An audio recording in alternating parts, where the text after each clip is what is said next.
the channel.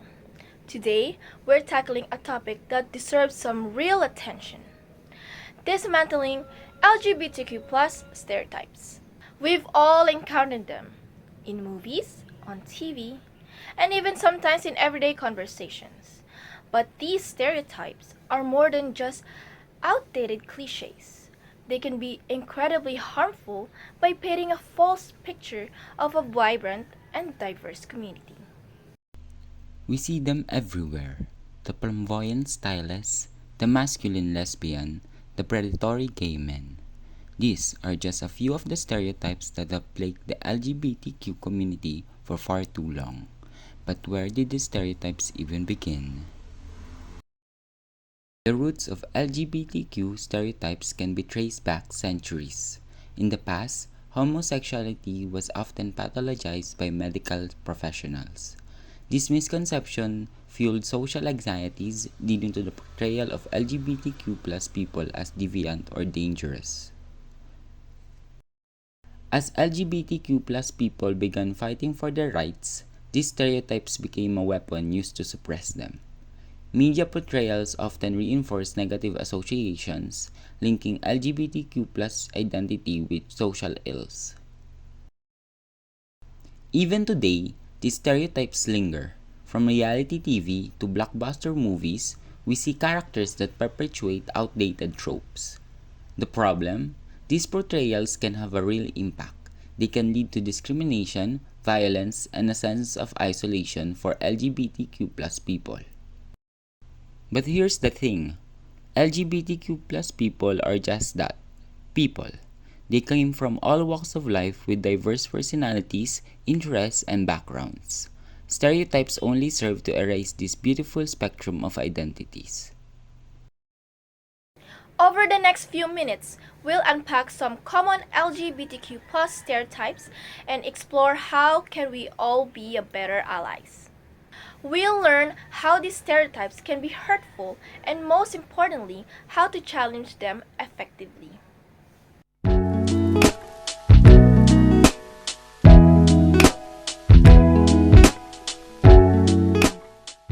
Let's start with a classic, the flamboyant stereotype. This one paints LGBTQ people, particularly gay men, as obsessed with fashion, gossiping, and being overly dramatic. Here's the key takeaway: LGBTQ people are a spectrum. There's no one-size-fits-all look or behavior, just like anyone else. They can be introverted, extroverted, enjoy sports, fashion, anything.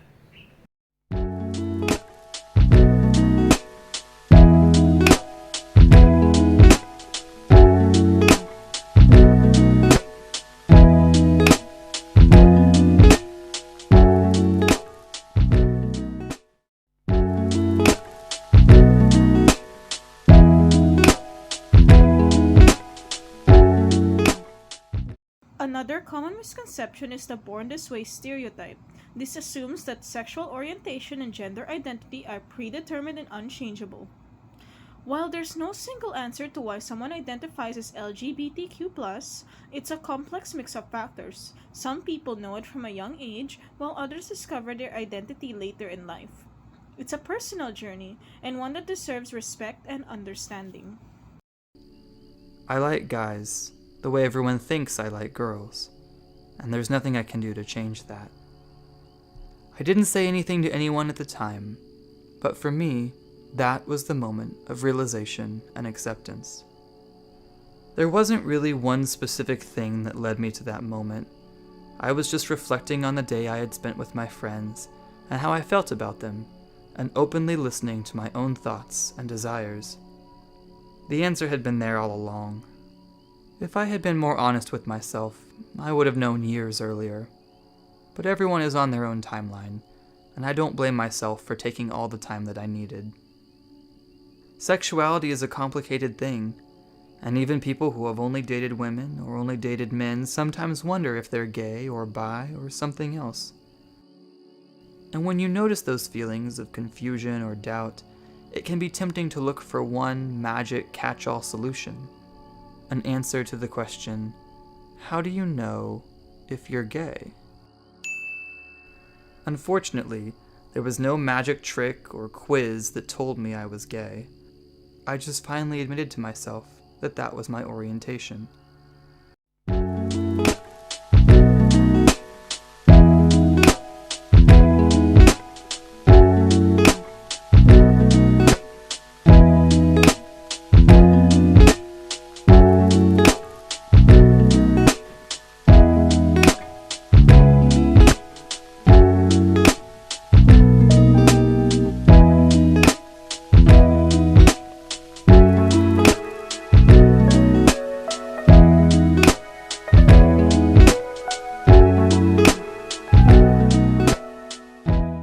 This stereotype portrays being LGBTQ plus as a choice or a passing phase.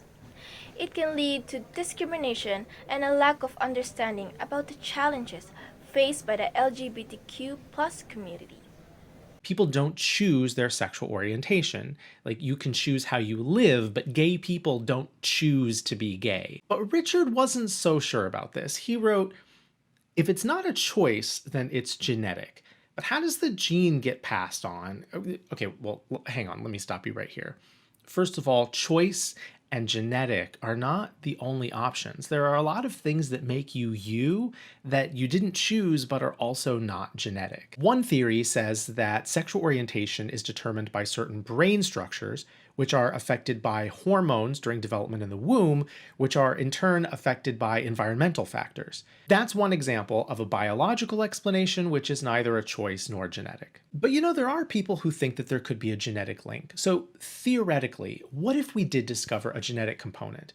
Richard wants to know, how does the gene get passed on if homosexuals are not passing on their genes? That's a reasonable question.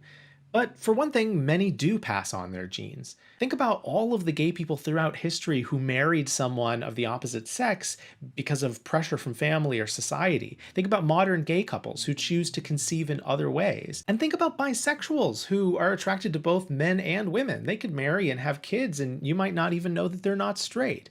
Okay, but just for the sake of argument, imagine that we discovered that sexual orientation was 100% genetic and all gay and bi people around the world stopped having biological kids. The gene, if it did exist, could still get passed on. Remember when you studied recessive traits, where, for instance, having one copy of a gene might have a reproductive advantage, even if having two copies of the same gene makes you less likely to reproduce? Well, in a similar way, some people have theorized that maybe being a sibling of a gay person has a reproductive advantage. So, maybe genetically speaking, it's good for a straight person's kids if they have a gay aunt or uncle who doesn't have kids of their own and can help defend the family or something. So a theoretical gay gene could still get passed on by straight people with one copy of it, even if having two copies of it meant that you were gay and didn't have kids. I mean, that's the basic idea, even though genetics is actually usually a lot more complicated than that. But ultimately, that's a lot of what ifs. Bottom line, I don't know if sexual orientation has a genetic component or not. We still don't know why some people are gay. But I do know that it's not a choice. How can I be so sure about that? Simple. Because I'm gay, and I didn't choose it. The truth is, sexual orientation or gender identity are not choices. They are core aspects of a person's identity. LGBTQ plus people often face bullying, violence, and social rejection simply for who they are.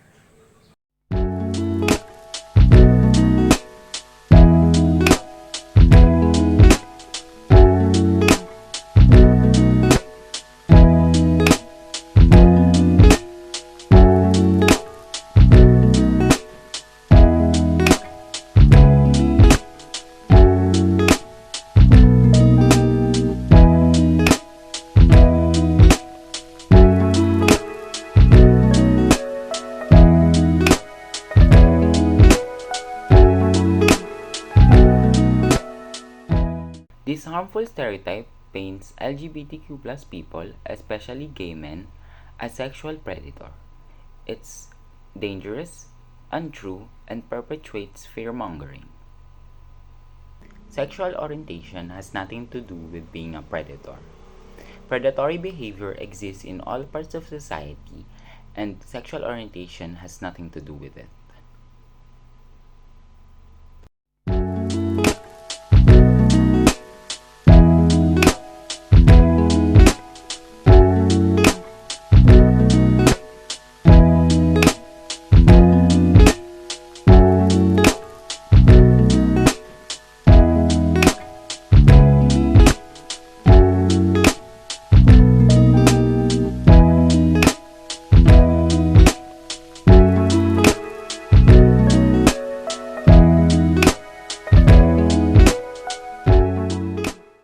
Stereotypes have a real impact on the lives of the LGBTQ plus people.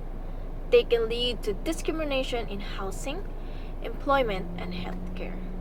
This is why fighting for the LGBTQ plus rights is so crucial. Well, Pride Month is an entire month dedicated to the uplifting of LGBTQ voices, celebration of LGBTQ culture, and the support of LGBTQ rights. And our Andrea Williams tells us about an organization that has been doing just that for the last 42 years. That's right, 42 years. And today may be the last day of Pride Month, but there's this organization that will continue working to foster supportive environments where both racial and cultural barriers can be overcome and human equality realized. The National Association of Black and White Men Together was founded in San Francisco back in 1980. The Milwaukee chapter formed several years later.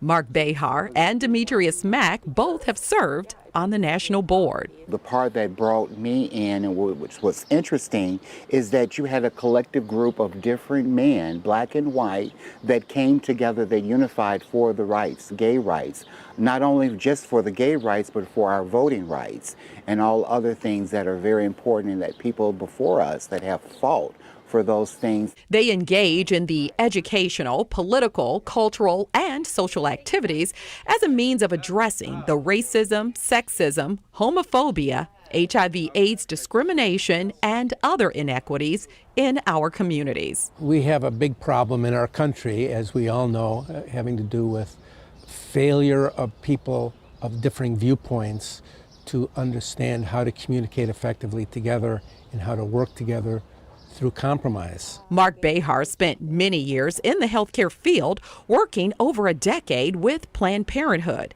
He feels that the recent reversal of Roe v. Wade could be the first step in rescinding 2 decades of gains in federal protections for LGBTQ plus Americans. We have to be prepared because we're not going to take it. We're not going to allow such things to have such an adverse effect on us emotionally. He recently retired from Milwaukee Health Services Incorporated, a federally qualified health center that provides a wide range of resources to the underserved community. Over the last 10 plus years, I had been working more directly with our HIV at-risk patients and tried to provide them with the best care that we could. And those people who got with the plan and took medications as indicated are surviving and thriving. Whether working with the National Association of Black and White Men Together or making a difference throughout the community, this couple is committed to spreading awareness and the notion that there are no big I's and little U's, but everybody is somebody. There are many things that are potentially dangerous and threatening in the horizon. One of the things that we've always felt important is the need for trying to help people walk a mile in our shoes. And you know, they actually held their national conventions here in Milwaukee in 1987 and again in 2014. And their big national convention this year is going to be right up the road in Minneapolis. Very cool. Next month. Close by. And you know what's so special about that story is that they're representing on so many levels. And we talk about representation matters. That is a prime example of representation in our community right here in Milwaukee. It's really, really special. Yeah, I couldn't agree with you more. And when he said try walking a mile in someone else's shoes, that's where the understanding and compassion comes in. So that's advice we could all take. Absolutely, especially on this last day of Pride Month. Thank you for that reporting. Thank you. LGBTQ plus rights are about ensuring that everyone has the same opportunities and protection under the law, regardless of their sexual orientation or gender identity. This includes things like the right to marry the person they love, the right to be treated fairly at work, and the right to access health care.